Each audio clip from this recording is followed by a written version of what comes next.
Welcome back to the deep dive. We're really glad you're here today because we are doing something a little bit different. Yeah, a little older than our usual stuff. Right. Usually we're digging into modern psychology or tech trends or productivity hacks. But today we are looking at a piece of source material that is literally thousands of years old. It is ancient. And this is why we picked it. It reads exactly like a psychological profile of modern burnout. We are opening up Psalm 143. It is a really profound text. And I think burnout is the right word, but it's a very specific flavor of burnout. Yeah, I want to start right there. In the research notes for this deep dive, there was this phrase used to describe the emotional state of the writer. It's a feeling I think everyone listening has felt at some point, maybe even right now. It's the state of being tired, but not finished. That is such a distinct feeling, isn't it? It's not just, I'm sleepy. It's not, I need a vacation. Right. It is a deep, marrow-level exhaustion where you have been fighting a battle for a long time. Your resources are completely depleted. But the stakes are too high to just walk away. Exactly. It's high-functioning exhaustion. You're still showing up, you're still doing the work, but inside the tank is just empty. So before we get into the solution the text offers, let's set the scene a bit. Who is writing this, and why are they so stressed out? So this is King David, but he isn't sitting comfortably in a palace when he writes this. Historically, scholars actually pair this with Psalm 142. And if you know that story, David is hiding in a cave. Wow. Yeah, he is running for his life, likely from his own son, Absalom, who has staged a coup. So his world has essentially collapsed. I mean, his family turned on him, he's lost his throne, and he's literally living in a hole in the ground. Correct. But the sources point out a massive critical shift in tone between Psalm 142 and Psalm 143. See, Psalm 142 is a raw, reactive scream for help. It's panic. It's just, get me out of here. Okay, so total fight or flight. Right. But Psalm 143 is different.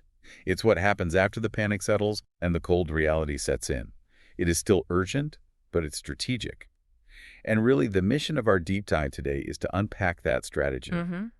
We're going to see how this text moves from a simple cry for rescue into a blueprint for actual guidance. I love that. A blueprint for when you are overwhelmed. Because I think we often assume that when we're in a crisis, we just have to, white knuckle it. Right. But this text suggests there is actually a method to navigating the darkness. There is a structure to it. Yeah. And if we can understand that structure, we can apply it to our own lives, whether we're running from an army or just, drowning in deadlines. So let's jump right into the content of Psalm 143. David starts off in verses 1 and 2. And honestly, for a guy in a cave, he starts in a really surprising place. He doesn't start by listing his grievances. He starts with a legal plea. He does. He says, "Hear my prayer, O Lord, and enter not into judgment with thy servant." Enter not into judgment. That sounds very courtroom. It is. He is essentially saying, do not put me on trial. And this brings us to the first major piece of ancient wisdom from the text, which is the principle of mercy over merit. Okay, let's unpack this. Because usually when I'm in a conflict, say at work or in a relationship, my instinct is to prove I'm right. Oh, of course. I want to litigate my case, right? I want to say I deserve to win this because I worked hard, or I'm the victim here. That is the human default. We want vindication. We want to stand on our own merit. We want to slide our resume across the table and say, look at what I've done. I deserve to be saved. Right. I'm a good person. Get me out of this. But David, who is a king and a warrior with a pretty impressive resume himself, he looks at a situation and realizes that if he stands on his own record, he won't make it. He explicitly says, "For in thy sight shall no man living be justified." So he's just admitting he's flawed. He is clearing the decks. It is a profound psychological pivot. Think about the energy it takes to defend your perfection. If you're trying to prove you are right while you are also in a crisis, you are fighting a war on two fronts. Man. You're fighting the external enemy, and you're fighting the internal need to be validated. That is exhausting just thinking about it. It is. So David stops that second war immediately. He says, I'm not perfect. I'm not asking for help because I deserve it. I'm asking for help because of who you are.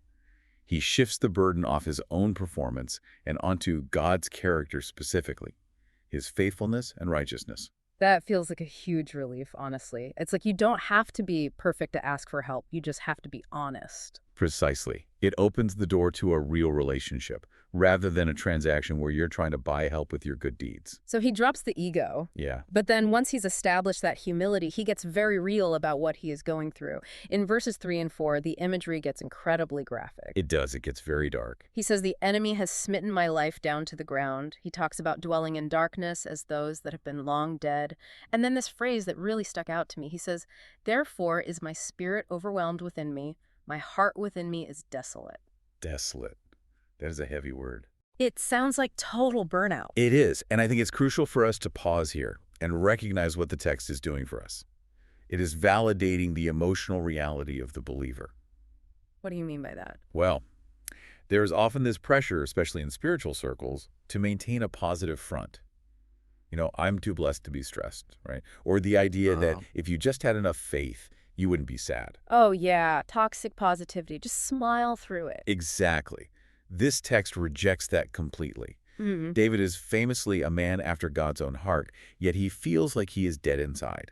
He feels smashed to the ground.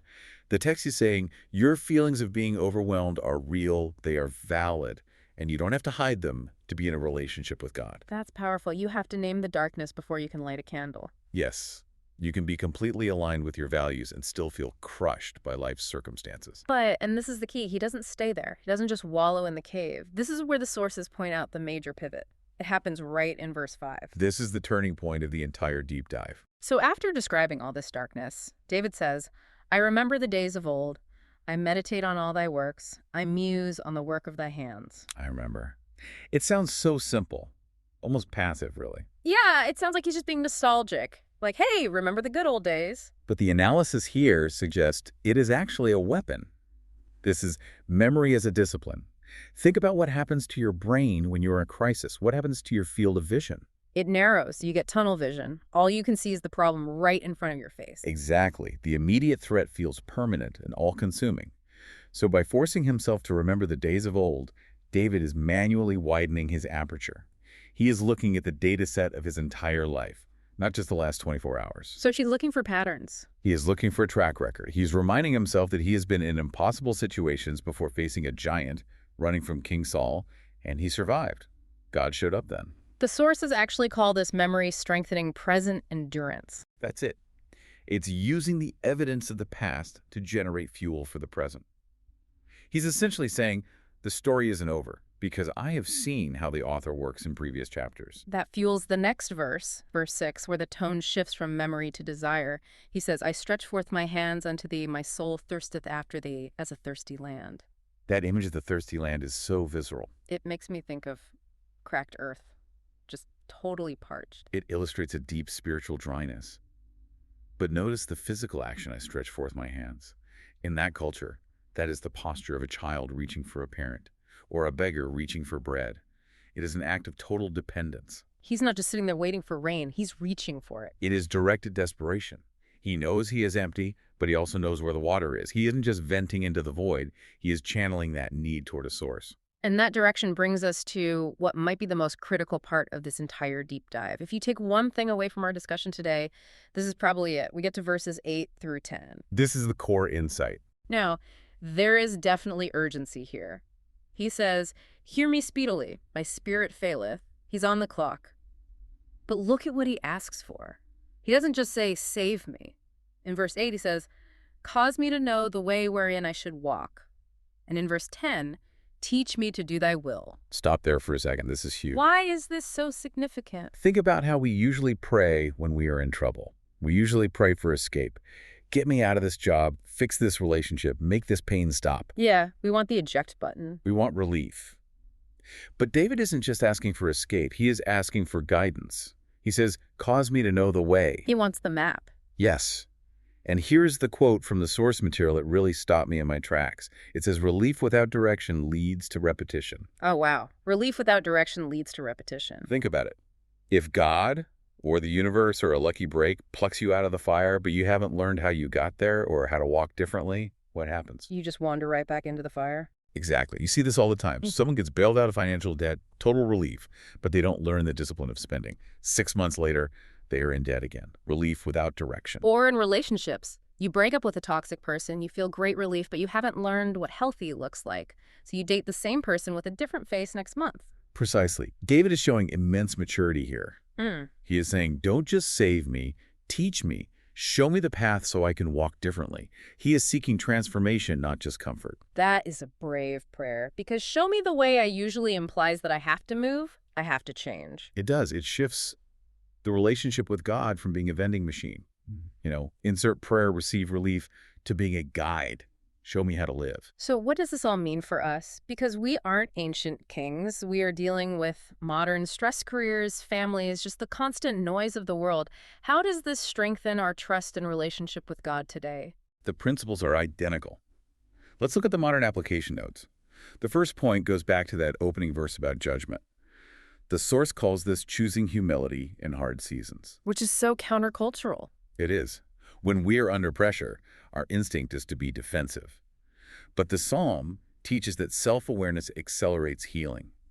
Trust is built when we stop defending ourselves and start asking for help. So instead of saying, I've got this, leave me alone, we admit we don't have it all figured out. Right. And that leads to the second point, which is dependence as strength. There is a paradox here found in this source material. It says admitting need is not weakness, it is alignment. I think a lot of us feel like if we have to ask God for help, it means we're failing at life, like we should be completely independent. We idolize the self-made individual, but David repeatedly declares, "For in thee do I trust." He is showing us that true spiritual strength comes from recognizing we cannot do it alone. It's about aligning yourself with a power greater than your own. It's like plugging into a power source instead of trying to run on a dying battery. You aren't weak for needing the outlet, you're smart for plugging in. And that builds trust. The more you lean on that support, the more you realize it will actually hold you up. Now, there's a practical discipline mentioned here too, and it ties back to verse 8. Cause me to hear thy loving kindness in the morning. The notes bring up the importance of stillness.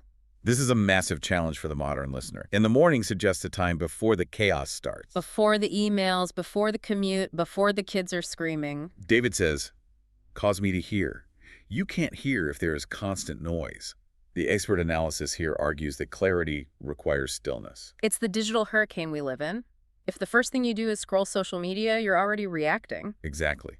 You're pinballing off other people's agendas. If we don't have intentional time for reflection to get that direction, David asked for our lives become purely reactive. To get the map, you have to stop moving for a second and look at it.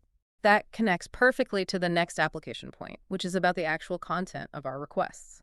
We talked about this earlier, asking for wisdom, not just relief. This is the challenge for everyone listening right now. Think about the thing you are struggling with most, the thing that keeps you up at night. Okay.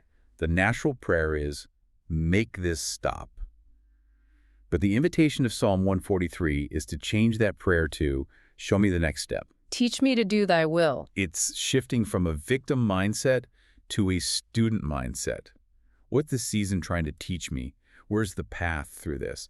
That deepens your relationship with God because you aren't just using him as an escape hatch. You're walking with him through the fire. It's moving from get me out of here to lead me through this. Beautifully put. And that leads to the final point, emotional renewal. Because the sources emphasize that David's spirit was failing, he was burned out. Is it really possible to come back from that just by changing how you pray? The text says yes. But notice the order. It's not magic. It's a process. Validation of the pain comes first. Then, remembrance, looking at the past evidence. Then, asking for the path. And finally, walking. Guided action. Guided action. You don't just sit on the couch and wait to feel better. You ask for the path, you take the step, and the strength returns as you walk into the land of uprightness, as David calls it. That is so encouraging. It means you don't have to wait until you feel strong to start moving. You move to get strong. Exactly. And that movement is what restores the soul. This has been incredibly practical. It's amazing how a text this old can feel so relevant to a modern career crisis or a personal struggle. It really is a survival manual. So let's recap what we've uncovered here. We have 3 enduring messages. First, ask for mercy, not merit. Start with humility. You don't have to be perfect to get help. You just have to be honest. And second, Remember to remember. Use your history.